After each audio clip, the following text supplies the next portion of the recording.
Hi minasang, kumusta? Samahan niyo ako sa aking 23rd vlog bilang si Koy, the feeling vlogger ng Japan.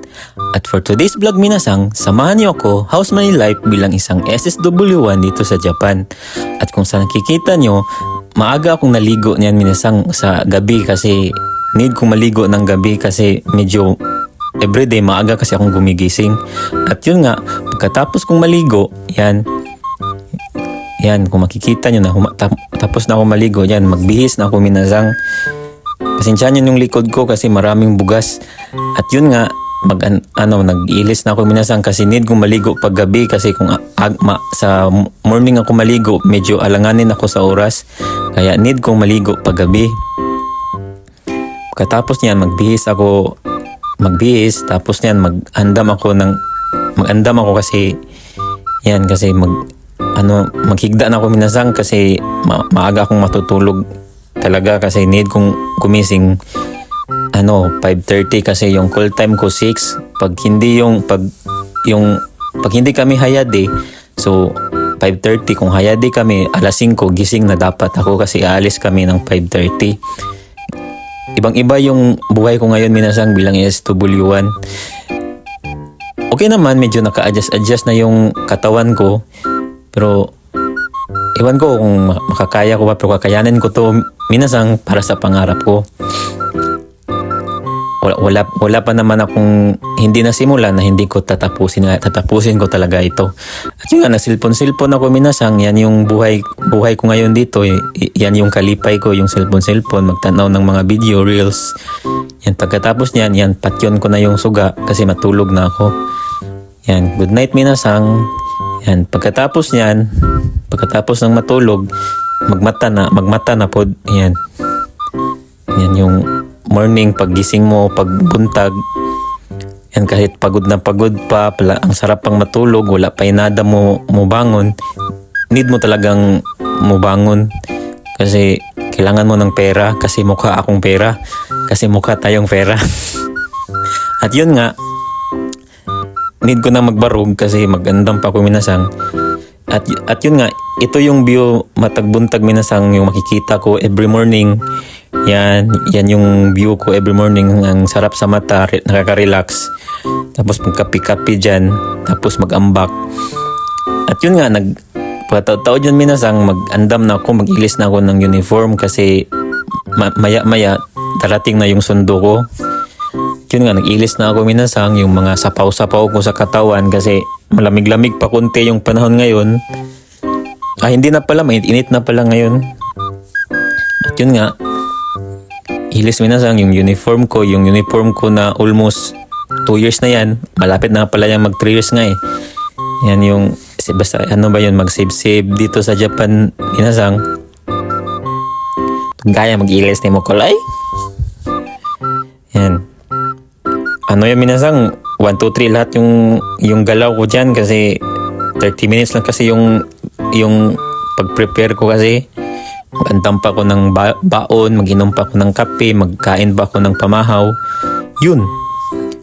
Ibang-iba talaga yung buhay ko ngayon dito sa SW1 pero okay lang naman kasi makikita din naman sa sahod pero kaya okay lang. Kahit pagod pero okay lang kasi may mga plano kasi ako minasang. At yun nga, nag-toothbrush na ako, 1, 2, 3, hilamos, 1, 2, 3, tapos magtaod ng sunblock. Yun lang. Kaya ngayon, tinitiis ko talaga minasang kasi may project kasi ako, kaya yun, pinag-iipunan ko din, sobrang mga mahal ng mga bilihin, kaya yun, inaantos ko talaga.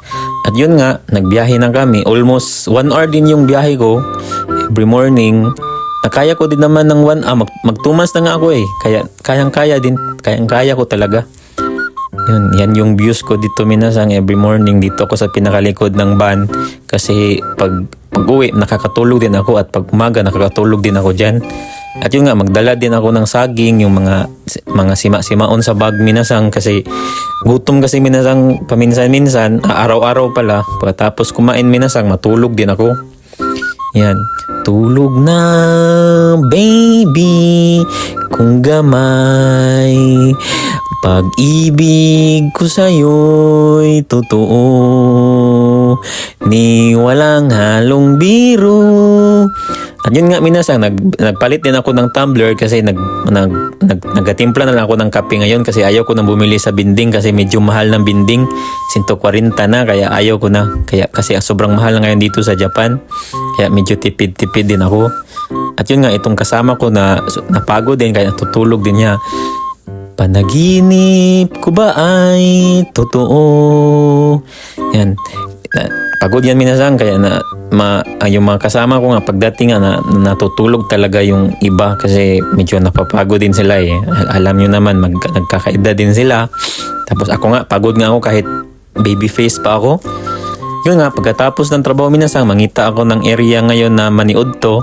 Naggabaon ako minasang kasi yung may kantin naman, medyo malayo kasi yung kantin tapos may apat na ang hagdanan tapos makakain ka pero aakyat ka muna sa impyerno. Medyo pagod na kaya ayaw ko.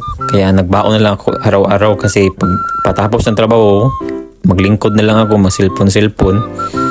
Kaya yun, nagbaon na lang ako adlaw-adlaw. Then, nakakatipid din naman ako. Ngayon, nagbaon ako kasi magbaon lang ako ng itlog. Okay lang kasi kain naman ako ng itlog. Tapos may sardinas, may corned beef, may century tuna. Yun, okay na ako dun. Kasi nagtitipid talaga ako ngayon minasang kasi may pinakamalaking project kasi ko to gagawin sa buhay ko. Kaya yun, pagkatapos ng trabaho minasang yan, andam na ako kasi uwi na din kami. Yan yung mga kasama ko. Papunta kami sa van. Ito yung buhay ko ngayon bilang SSW1. Pero okay lang. Masaya naman. Kasi malaki yung sahod. Yan, papasok na ako sa sasakyan. Tapos yun. Uuwi na din. Yan, ito yung view. Minsan nga gabi na ako nakakulit minasang kasi every araw-araw may 3 hours o 2 hours yung overtime ko kaya medyo pagod talaga ako ngayon. Tapos yun, basag yung itlog ko minasang kaya yun. Araw-araw din ako nagdadala ng itlog ko kasi para kainin ko minasang kasi gutom kasi pag uwi kasi minasang kaya hindi ko talagang magdala ng itlog. Yung pangbangil-bangil sa tiyan minasang. Pagkatapos kong kumain ng itlog minasang, natutulog din ako sa van. Pag abot ko, nasa bahay na ako pag mata ko minasang. Yun, ito yung buhay ko ngayon minasang bilang SW1. At yun nga, malapit na nga ako sa bahay. Ito, kung nakikita nyo, gabi na. Minsan nga, gabi na talaga ako nakakauwi minasang kasi lalo na pag 3 hours yung overtime ko. Happy naman ako at grateful naman. Katapos noon, ito may parang karinderya kasi dito malapit sa bahay namin at nakikita nyo yan. Pag naghapit na ako panihapon minasang kasi mura din eh. Tapos pag pagod ako, ayaw ko nang magluto. Yan, kakain na lang ako dyan. Mura lang eh. Hindi naman nakakabawas sa sweldo ko. Yun, kain lang minasang yan. Naubos ko nga yung pagkain. Masarap yung pagkain nila yan.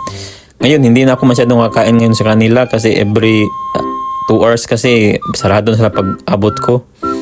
At yun nga, may hiniram akong panaksan sa kanila. Ito. Kasi ibabalik ko to kasi kumain ako ng ramen tapos hindi ko naubos kaya ibabalik ko muna to para magsalig yapon sila minasang. At ito yung Indonesian kong kasama at ito yung pinakagwapo, pinakalami na Pinoy. Woo! Nakasama ko dito. Yun, ibabalik ko muna to sa kanila kasi baka magalit sila eh. Kaya ibabalik ko muna. Yan. Malapit na to sa bahay ko. Sobrang lapit lang. Wala nga 5 minutes eh.